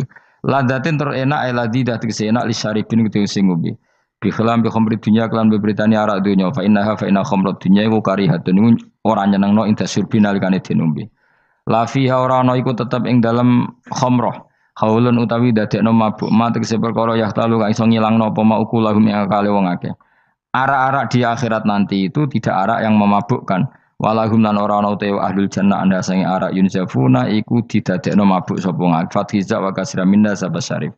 Wa anzafa yaskaruna tegese dadi mabuk sapa ngake utawa yusiruna dadi mabuk sapa ngake. Bi khilafi khamri dunya hal berbedane arak dunya. Jadi mereka ngombe arak tapi tidak mabuk. Mereka punya bidadari banyak tapi ora selingkuh, ora darani zina. Mulane ning donya ora usah zina, sampeyan ning akhirat ana widadari akeh. Wayu ora usah mbayarno, wis ayu. Ora cerewet, ora njaluk blonjo supaya penak lah. Ning donya serapati ayu njaluk blonjo ngomel aduh ribet. Mesti bojomu ora bojoku. Wa indahum qasil. Tapi ngalami kabeh ora apa-apa, sunnatullah napa? Ben seru menapa? Tapi sepi lho, omah esuk ora ono ngamuk sepi, tapi tangan-tangan ya bener. Ben napa? Omah iku hidup. Omah iku napa? Wa indahum qasiratut tarfiin. Wa indahum lan iku ana ing sanding ahlul jannah qasiratut tarfi utawi bidadari sing pandangannya itu terbatas. Manane habisatul ayun tegese mau membatasi pemandangan ala azwajina ing atase bojone bidadari. Dadi ning swarga bojomu ayu enggak pernah memandang cowok lain, gak kepikiran delok wong liya. Ora usah mbok takono, nek ning donya piye Gus? Dadi takono dhewe kowe takono. Wong sing alami kowe kok takok aku. La yang durna ora ningali sapa kok para widadari la ghirihim maring liyane bojone li husnihim krana apike bojone mereka indauna ana ing sandinge widadari. Dadi widadari ku didesain mok roh gantenge wong ku mok bojone tok. Nak roh wong liya mbok ketok opo pokoke roe ku nak sing apik ya bojone tok. Nak ning donya piye coba takokno. Nak ning donya kan bojom sering istighfar. Nah nasibe aku wis untuk bojo ngene wis ngono terus. Sampai ngandani anak sing perawan ngene, "Nduk, kowe buka-buka aja ngalami koyo aku." Mateno wong tenan. Muji bojone wong liya ora tau gelem muji bojone dhewe. Lah nek takok, "Lah kok ngono, Gus? Kowe lau tekem ya ngono." Ndi bojo iku ngeluh. Lah iya akhirnya diwales pangeran bojomu untuk kowe ya. Lho kowe dhek lakonane ngono. Wah, tangga kabeh bojone ayu kok aku tok sing bisa terusno dhewe-dhewe. Wae kabeh dihisab dhewe-dhewe. Dan widadari kelakuannya rangono ya, membatasi matanya hanya untuk suaminya karena mereka tidak pernah melihat kebaikan selain suaminya. Nah lagi di bojo ngono berarti min ahlil jannah. Dia mau cuancang ning kamar iku bener ora wong liya. Ben sing ganteng kowe tok jan sing lanang kowe tok. Tapi dianggap wong stres ya. Karena undang-undang saiki penjara. Ngajak bojo ra gelem kok peksa napa? Niku mesti bojone ayu sing akeh mlebu penjara. Nek bojone elek kan padha ra gelem.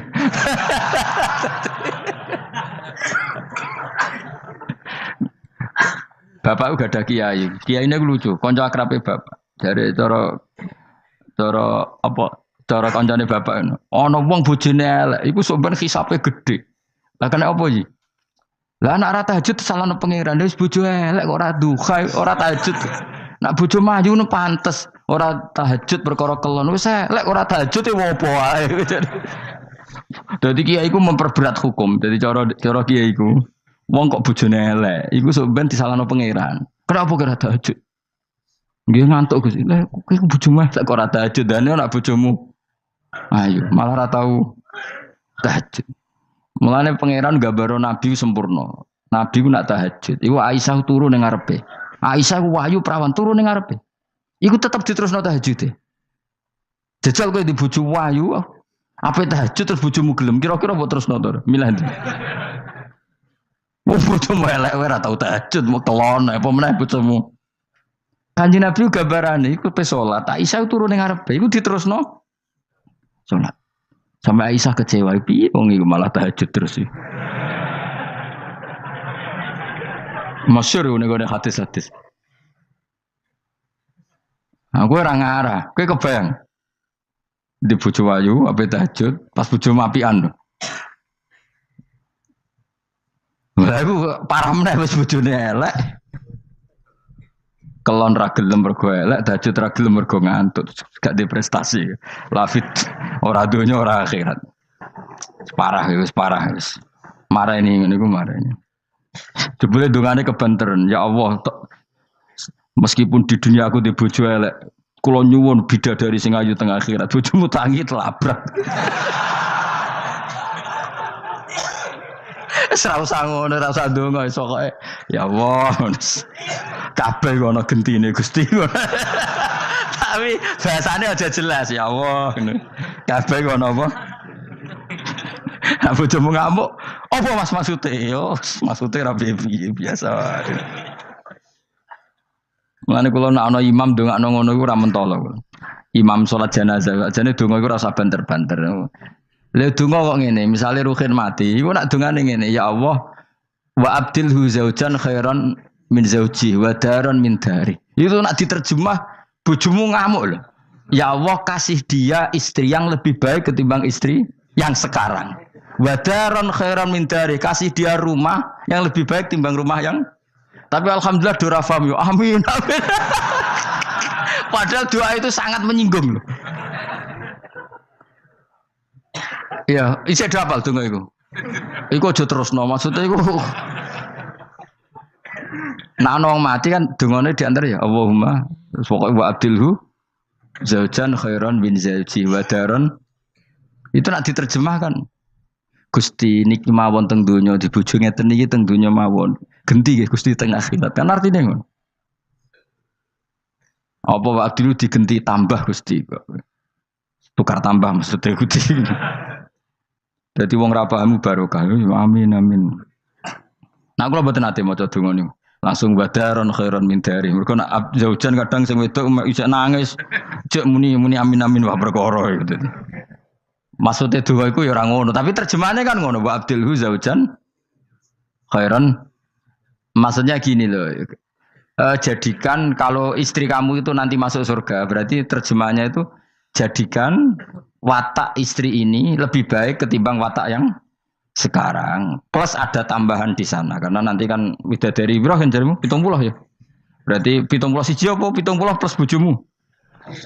Gak 70 itu 70 siji. Tapi jare ngomong paling ayu sing kodonya ya. Tenan ora ya wong kuwi sampeyan delok wae ora usah takok aku saiki sampeyan delok. Lah gunane opo kowe takok aku jebule kelebu neraka. Gak penting, ngono iku rasa kiyaine goblok, takoki ngono dijawab, ora usah dijawab. Mlebu swarga sik, lagi takok. Lah nek kono bantah, nek wis swarga ora usah takok. Lah iya padha kan neraka gunane apa ora iku? Ya ora usah takok ya. Pokoke kok ning swarga ketemu, ya Gus bener jebule jenengan ngono. Gampang kan? Ya tapi aku aja padha, mosok santrine entuk 70 ki ini 70 ya ora. Tetep aku ora trimo, jumlahe padha ya ora trimo. Kadar ayune padha ya ora trimo. Tetep mbek pangeran ya tetep beda tetep. Padha-padha numpak pesawat ya tetep beda kelas e sembrono iku. Tetep beda. Nontor apik mripate dihamul ayun terus mripate iku gedhe hisanuha tegese jembare ayun. Dadi nak wong Arab bayangno wong ayu iku ya mripate gak sipit. Ya pancen ya tenan, kowe ro wong ayu Arab, be ayu Cina tetep ayu Arab. Mergo ayu Arab hasil napa inun tikhamul ayun mripate gedhe. Sa ayu-ayune wong sipit, be ayune wong ya cek wae saiki. Sale ayune wong Uzbek, be ayune wong Cina. Kowe milih ndi? Uzbek senajan to ngono mbok pilih ya ora gelem pokoke. Wong ngongkon milih wae. Milih ndi kan? Ayune Uzbek be Cina. Uzbek, tapi sing mbok pilih ora gelem. Ya milih wae saya apa? Wong milih. Maksudnya itu tenan, bener pangeran. Pokoknya ayu sing kelas standar, sing dihamul ayun. Ka'anna guna koyok-koyok seduhune. Widadari filau niku bedun niku endok. Maksudnya ninu'am kedua burung unta, maknun kan tersimpan. Mastunur disimpan birai sihi kelawan utori sihi kelawan apa sayape utawa itu. Iku lho sing bulune ikilah anu'am. Maksudnya koyok endok putih sing terselip utawa tertutupi oleh bulu. Maksudnya indah.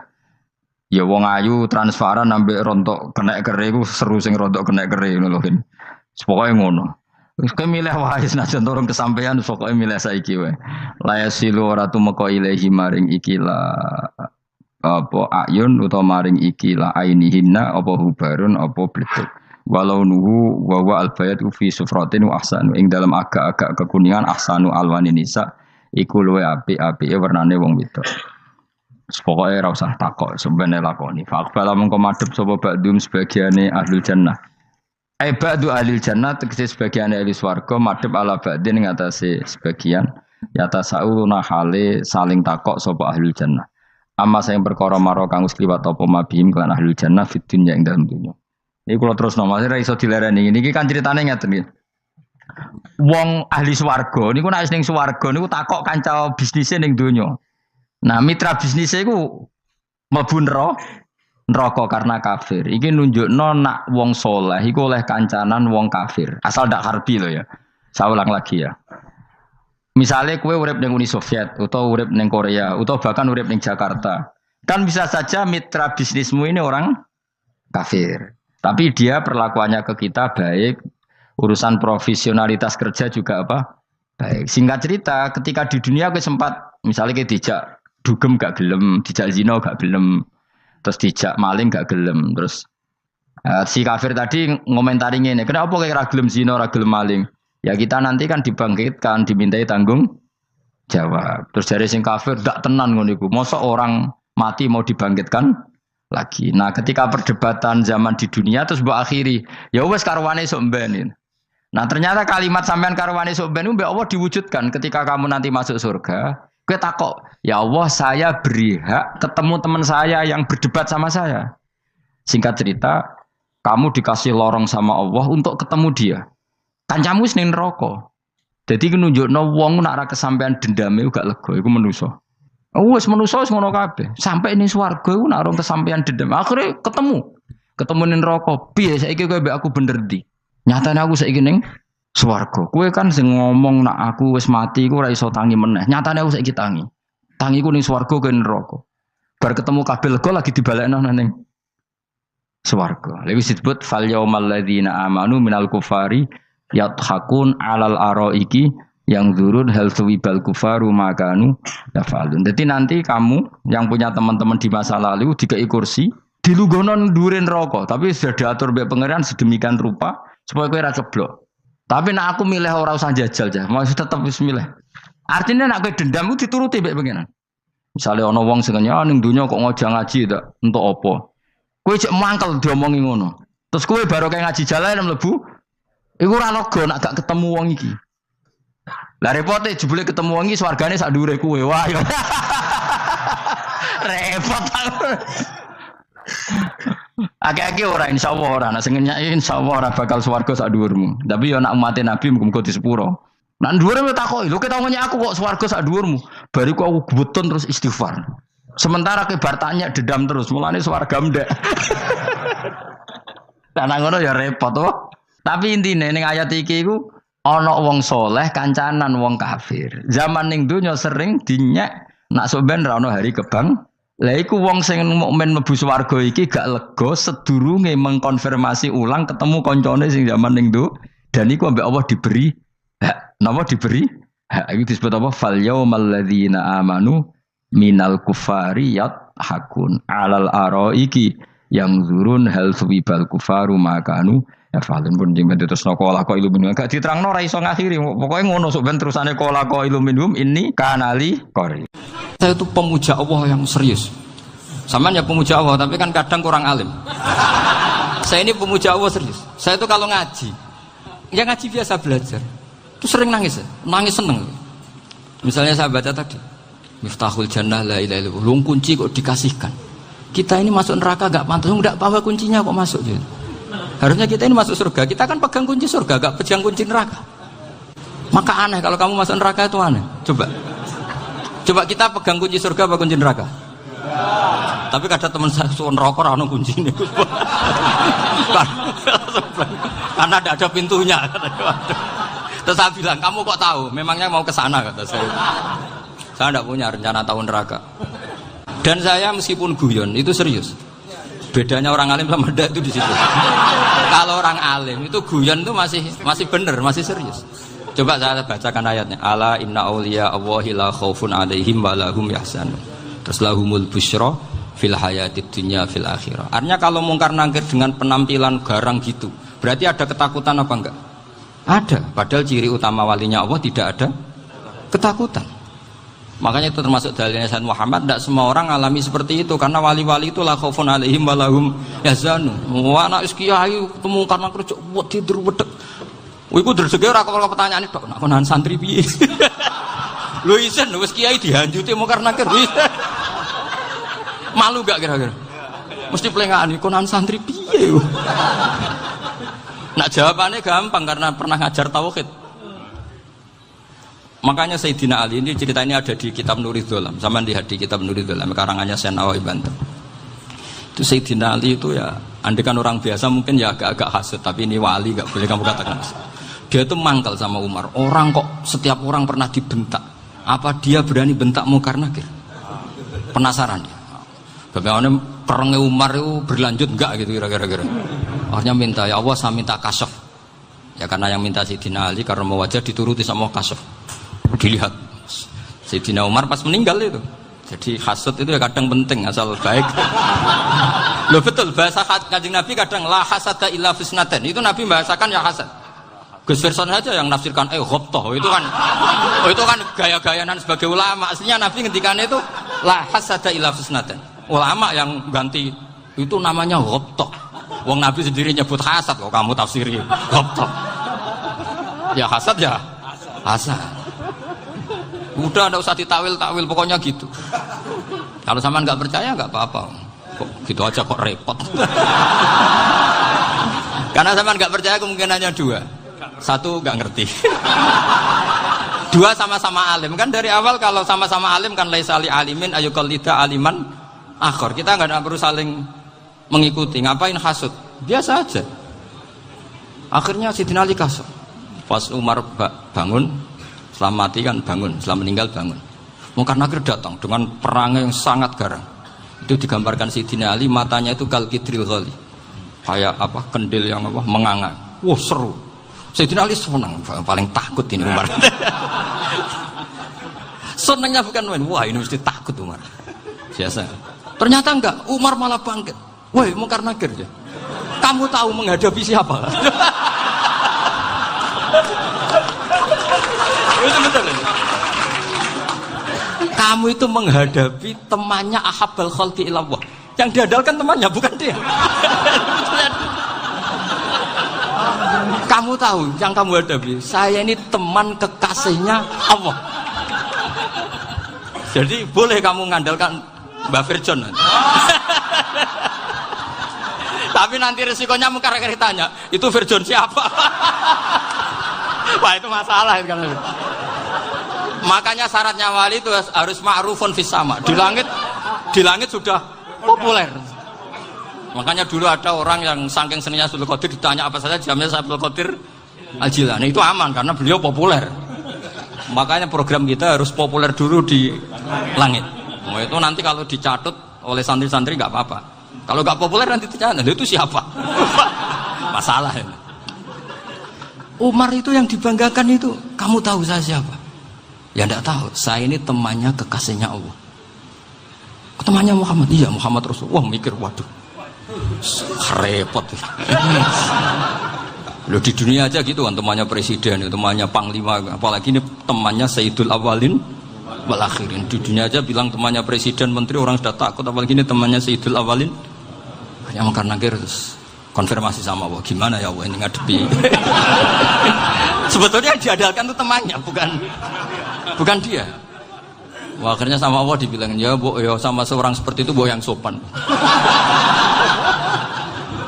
Terus semenjak itu Munkar Nakir itu nggak selalu berpenampilan seperti itu, sangat. Jadi semoga itu konsisten sampai nanti. Jadi kamu kalau ingin nggak takut Munkar Nakir, jadi wali dulu.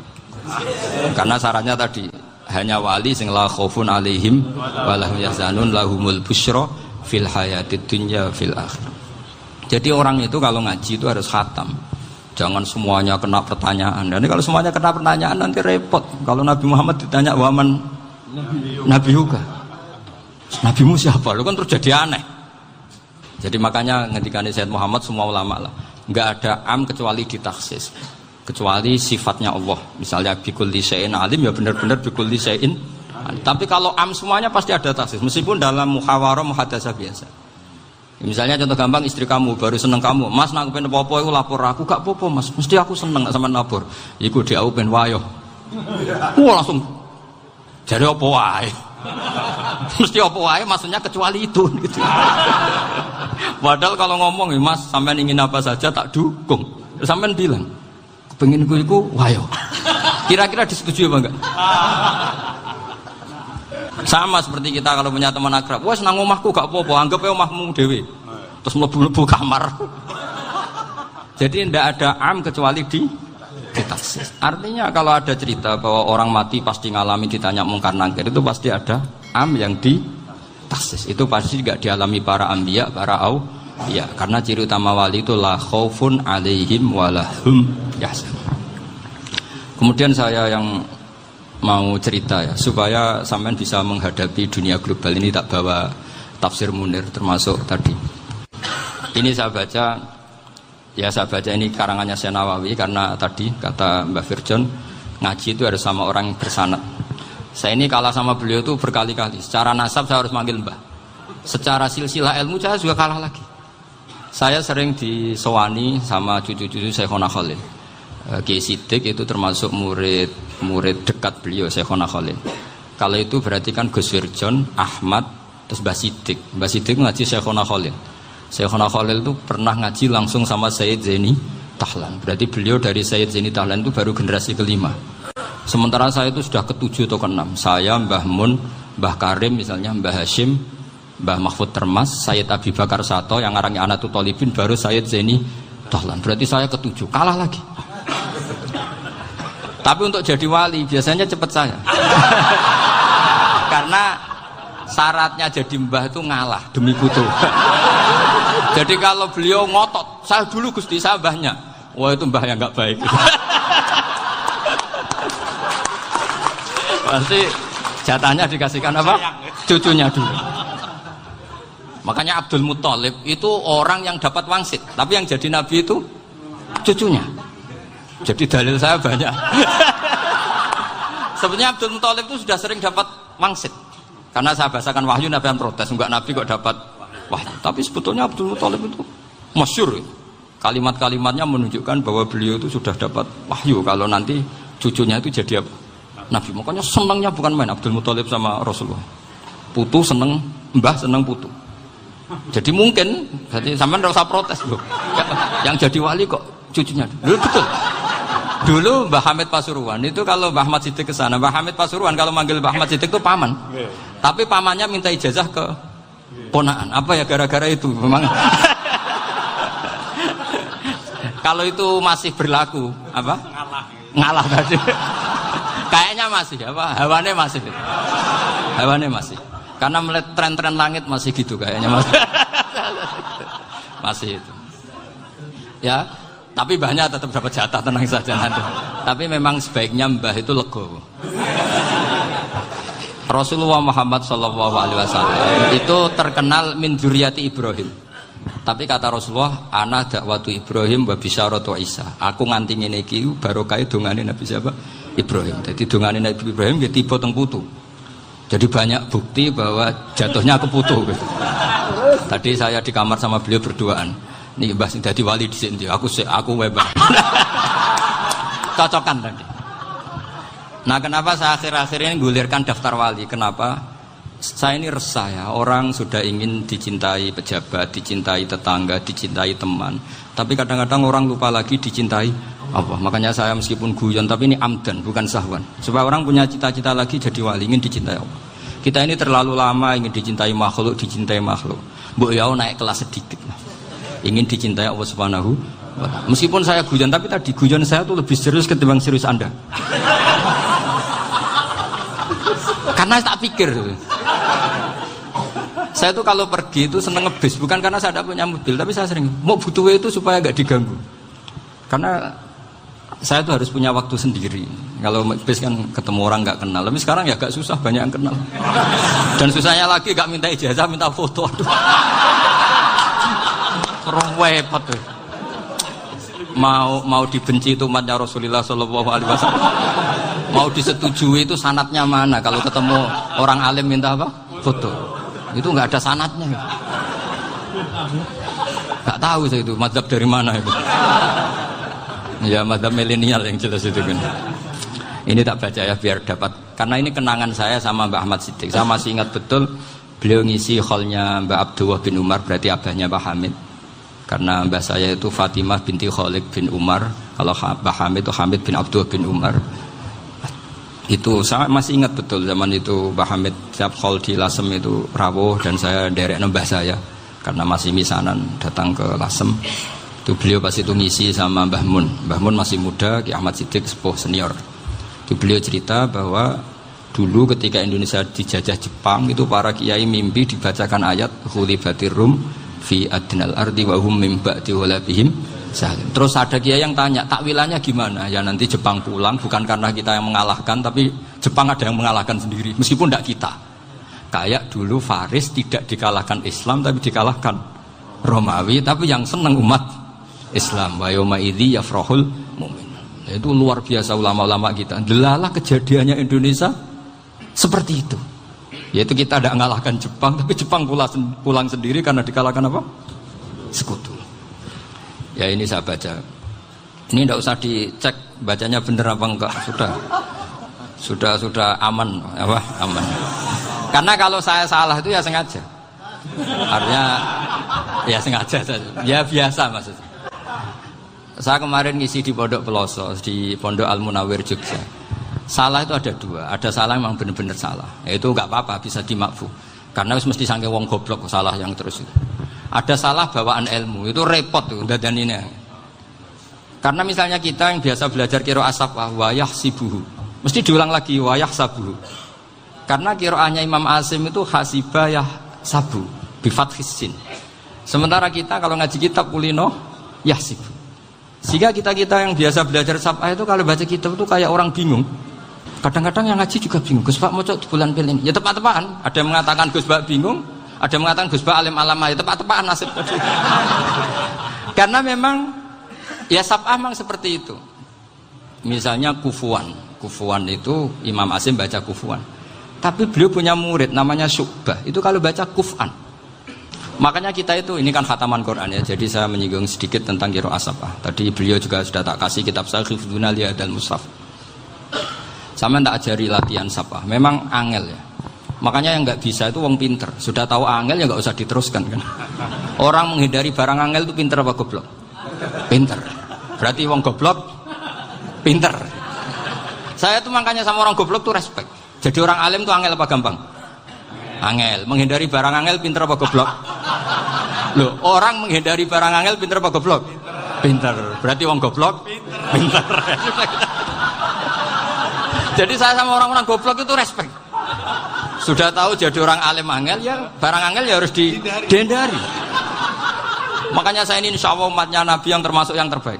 Amin. Karena mencintai umatnya Nabi termasuk yang goblok. Waduh. Itu tidak gampang itu. Karena tadi sudah tahu ya. Seperti itu loh orang naik panjat pinang. Itu yang naik karena ingin hadiah. Yang nonton sudah tahu, wah licin kok dinaikin mau keplodok ya. Tapi orang sepakat yang nonton juga pinter karena sudah tahu ribet kok. Tukun yang pasar kena lah apa mana. Sama juga gitu. Ngalim tafsir angel, ngalim fikih angel. Ada karek ngaji ngerekam kan gampang. Itu pinter apa goblok? Pinter. Iya. Makanya kula niku mbok burohno ngono tok. Saya tadi dinasihati Mbak Firjon, muga-muga hati saya selamat.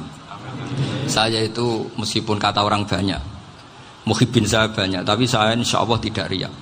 Saya itu pakai kitab namanya Tasbidul Fuad, itu karangannya Sayyid Abdul Al-Haddad. Ketika beliau punya muhibbin banyak ditanya, bagaimana ya Habib Anda menjaga hati Anda? Jamnya Sayyid Abdul Al-Haddad itu nih, innama azzamu Allah. Mereka itu sebenarnya menghormati Allah, cuma butuh sarana, dan itu saya. Jadi saya tahu sampean semua itu mencintai Quran, mencintai sunnah Rasul, mencintai hadis-hadis Rasul. Cuma sampean kan karena nggak paham, terus manfaatkan saya. Jadi sebenarnya saya ini korban. Korban. Jadi saya mau riak gimana? Korban kok mau. Bangganya di mana tuh? Coba sampean misalnya ngaji tafsir, belajar sendiri kan susah. Terkibnya susah, maknanya susah, bahkan beli kitabnya kadang tidak kuat. Loh, untuk jadi alim tafsir itu kan harus beli kitab. Loh, saya sering belajar kitab itu jutaan. Tafsir Tobari, saya pernah beli kitab Fakhrur Razi itu berapa coba? 27 jilid. Karangannya Fakhrur, belum karangannya ulama modern, Imam Sya'rawi. Itu berapa jilid? Itu jutaan. Saya kemarin juga dihadiahi kitab Pak Quraish Shihab namanya Faidul Bari fi Syarhil Bukhari. Pak Quraish Shihab yang terkenal. Dia sering diskusi sama saya ngasih hadiah beliau ngasih hadiah saya. Oh itu harganya nggak kuat. Tidak kuat kadang di Indonesia nggak ada coba. Dan sama orang hebat menghindari kesulitan itu. Nah, kesulitan itu sebab ngaji ikut, kalau nggak paham dirukokno rekamannya sudah gitu. Pinter mana sampean sama saya? Pinter sampean kan? Bikin sosis susah, beli aja kok repot kan. Makanya nggak boleh orang bilang, wah aku goblok reso tafsir, aku wong pinter. Makanya nanti kalau saya ketemu Nabi tidak termasuk orang yang mentahkir orang Islam. Kafa bil mari isman ayah kira akhahul muslim. Jadi cukup orang itu dosa kalau menyepelekan orang Islam. Termasuk darani sampean goblok itu dosa. Caranya nggak darani goblok ya tadi di logika tadi. Alim itu angel. Ngendari angel itu pinter. Berarti wong bodoh. Pinter ya sudah gitu. Tapi tetap bodoh. Tapi ini satu cara untuk saya respect gitu. Coba orang yang ngaji tafsir saya banyak, mungkin ribuan. Itu sebetulnya mencintai Quran. Karena Quran adalah kitab suci yang panduannya umat Islam. Sangat mencintai Quran. Terus kemudian mereka nggak paham. Terus mencari orang yang memahamkan. Burohno lah cara jawabannya. Terus keren saya itu di mana coba? Lah terus mereka kurang ajarnya gini, kalau paham itu ya alhamdulillah paham. Kowe nak ngaji Gus Bae ngono tok. Tapi nek ora paham, ora nyalano akale. Mari Gus Bae nerangno cepet, mulane aku gak paham. Ora kok nyalano teke sing lelet. Oh itu kan Masya Allah, naudzubillah tenan. Sebetulnya tingkat kurang ajarnya tinggi Gus sebenarnya. Jadi kalau nggak paham itu kadang nggak nyalahno uteke. Kayak mau misalnya, mau mari mikir aja jelas. Padahal misalnya jelas orang mesti paham, bodoh. Paham? Jadi kata Sayyid Abdul Haddad, innama azzamu Allah. Sebenarnya mereka itu sangat menghormati Allah. Makanya kita nggak perlu mengatakan wasilah itu kafir, nggak akan. Karena orang tawasul sama Rasulullah itu ingin dapat ridhonya Allah lewat orang yang dicintai Allah. Kita mencintai wali sebenarnya, wah itu kekasih Allah. Kita mencintai itu karena mencintai Allah. Sama seperti gini, kamu mencintai kangkung apa enggak? Sebenarnya sama sekali enggak. Tapi kamu ingin sehat, ada asupan gizi. Kamu ingin tubuh kamu sehat, butuh asupan gizi. Kemudian kamu makan kangkung. Apa terus kamu cinta kangkung kan enggak? Cinta kesehatan kamu sama. Orang yang mencintai saya sebenarnya ingin kepuasan rohani. Saya kan termasuk kiai yang torekonya gampang. Ini swarga kan akhirnya penggemarnya banyak. Coba kalau kamu neraka. Jadi sebetulnya Anda mencintai kepuasan Anda sendiri. Nah, saya ini korban. Makanya untuk masuk surga cepat saya, korban itu cepat. Da'watul mazlum la turaddu kan gitu. Laisa bainahu wa bainallah hijab. Jadi saya kalau dongo langsung seret langit. Karena mazlum. Saya sinau tafsir itu, Mbak, sampean bayangkan ada tafsir itu sudah 27 jilid. Sing ngarang Fakhrur Razi itu buletnya bukan main. Karena dia ahli filsafat. Buletnya Masya Allah. Sudah gitu sinau Jalalain kadang dikomen oleh Sawi. Sudah kita percaya Jalalain boleh dibuli Sawi. Percaya Sawi dikandani, oh iku Maliki Rasafi. Oh ribet. Sudah gitu sinau Qurtubi, sinau tafsir Tobari itu susahnya. Belinya susah, belajarnya susah. Padahal saya punya keluarga, punya istri, punya anak. Bayangkan kalau istri saya rewel kayak istri sampai. Wah itu. Tapi alhamdulillah enggak. Sama sekali enggak. Allah sudah milihkan, wah ini bahaya kalau punya istri rewel. Imam Sibawai itu kitabnya banyak, tapi yang terbukukan hanya kitab Sibawai. Karena beliau kalau sudah belajar lupa istri. Hanya pas beliau di pasar, kitabnya dibakar semua sama istrinya. Karena dianggap saingannya. Ternyata yang dicerai tidak kitabnya, malah istrinya. Itu Imam siapa? Sibawai. Tapi alhamdulillah kitab saya nggak terbakar, aman. Saya teruskan ya. Jadi untuk menjaga riya dilatih innama azzamu Allah. Sebenarnya mereka itu menghormati Allah.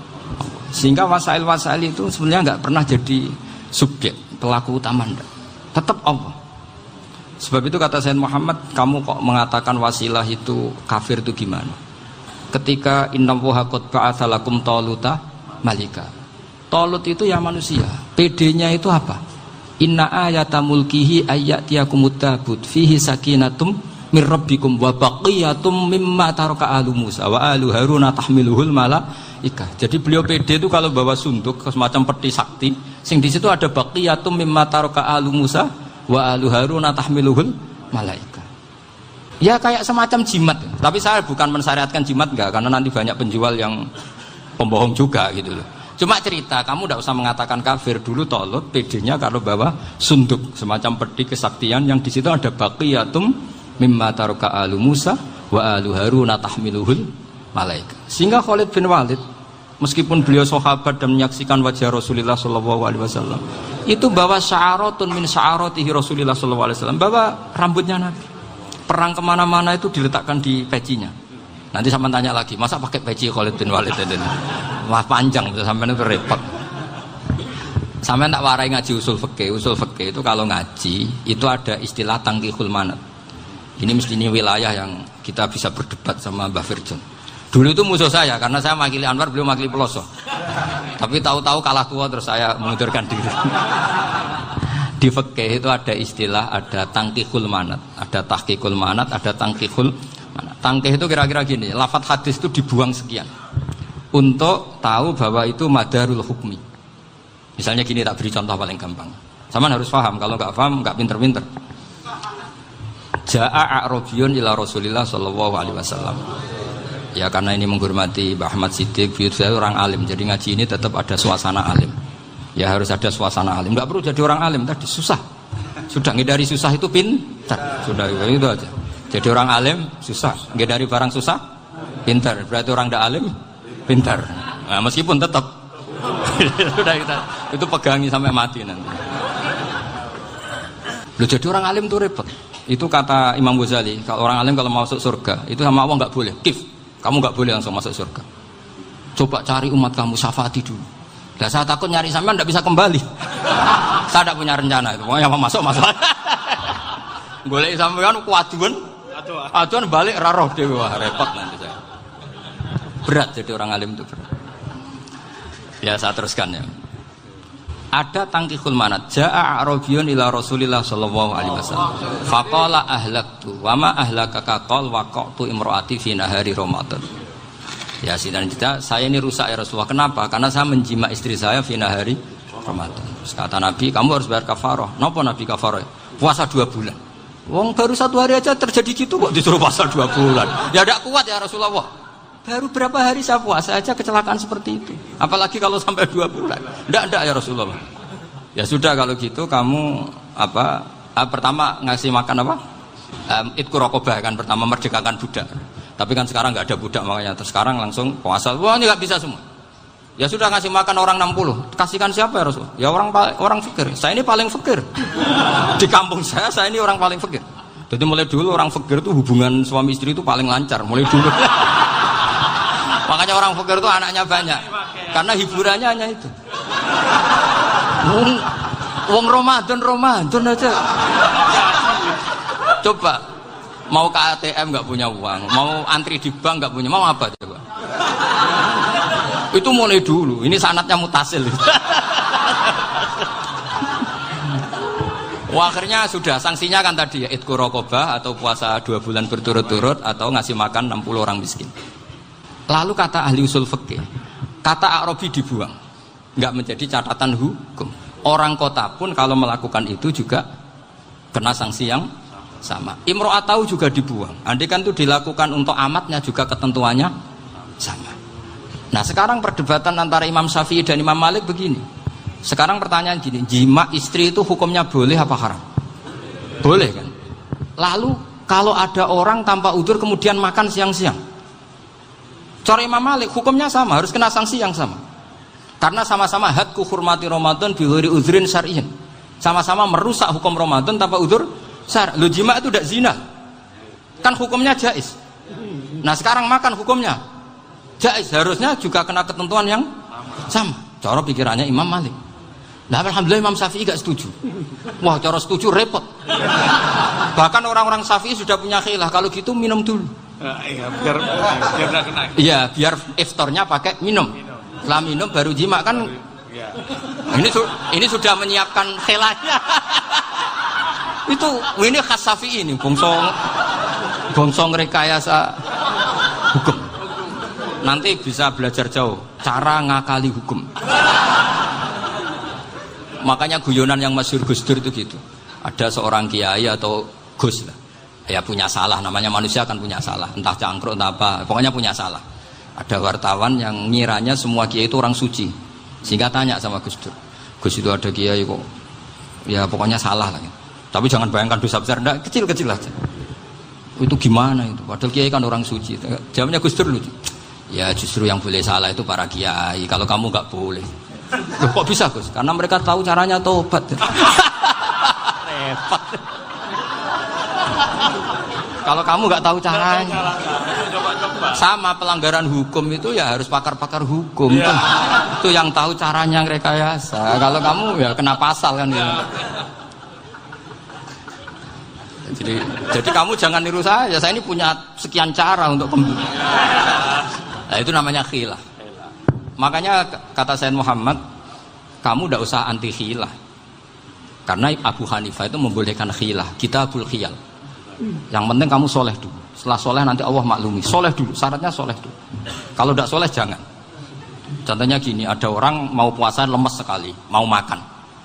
Gampang. Kalau langsung makan kan kayak hadku hormati Ramadan biwari udrin sarian. Aku langsung mau jembera sowan Mbah Firjon. Sudah status saya apa?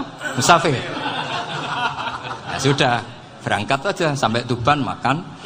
Nanti kalau nggak jadi ya nggak apa-apa sudah. Kan mulai pergi sudah musafir. Saya tidak tahu nanti malaikat tertarik gebuki nggak tahu. Tapi itu ada khilahnya. Asal soleh. Karena kata Sayyid Muhammad dan semua kitab mengatakan itu. Kalau sama nggak tahu ya kebablasan. Nabi Ayub, yang terkenal Gudiken itu siapa? Ayub ya. Nah, itu yang Israiliyatnya akan seru lah. Gudiken dikukur bek kreweng itu terlalu lah kalau itu. Untuk kreweng konti ning Arab ora ono kreweng itu sudah masalah itu. Singkat cerita, Nabi Ayub ketika diasingkan kaumnya itu kan nggak punya sumber makanan. Lah orang lelaki itu mulai dulu egois.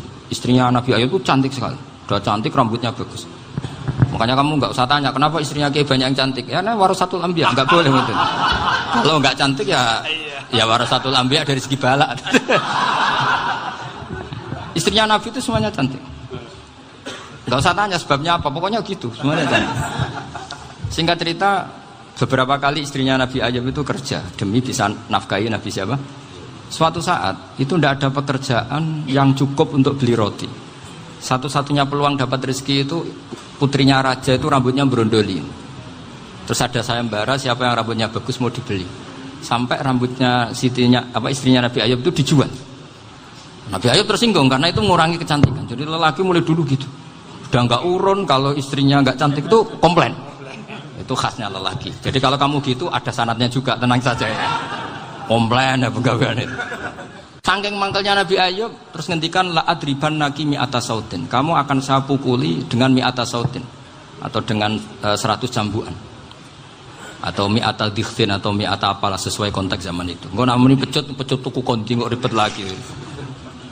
Singkat cerita akhirnya ketahuan bahwa istrinya menjual itu demi Nabi Ayub. Allah nggak ridho kalau kekasihnya yaitu istrinya Nabi Ayub wis perjuangan kayak gitu malah kena hukuman. Tapi Allah juga nggak ingin kekasihnya yang bernama Ayub melanggar sumpah. Padahal beliau sudah sumpah, wallahi demi Allah nanti tak pukul dengan 100 kali. 100 kali dengan lidi lah misalnya, contoh yang gampang tuh lidi. Akhirnya sama Allah dikasih satu solusi. Wa khud biyadika dikhtan fadrib bihi wala tahnas. Ya sudah, lidi itu ikat jumlahnya 100. Terus pukul sekali saja. Anggap saja sudah 100. Iku pangeran sing wari ngakali ngono iku pangeran. Tapi syaratnya soleh. Syaratnya soleh. Jadi kalau kamu anti khilaf berarti anti ajarannya Allah di ayat itu. Wa khud biyadika dikhtan fadrib bihi wala tahnas. Itu dulu ada, ini cerita di Ithaf. Ini cerita terakhir. Ini sudah, sama jangan nama sudah. Terus pengumuman tadi yang nggak pernah sepuh ngutang saya itu haram tadi. Karena tadi saya punya kewajiban di rumah yang bisa menggugurkan ya kewajiban yang lebih besar. Lebih besar itu ya tadi bisa pernah guru, pernah sepuh. Yang jelas gak umur. Umur sampean menangkap itu. Tua-tua serepet itu. Ada raja itu ganteng kaya, senengannya nikah perawan cantik. Oh, itu semua kampung mesti kenal. Mungkin digilir atau gimana pokoknya.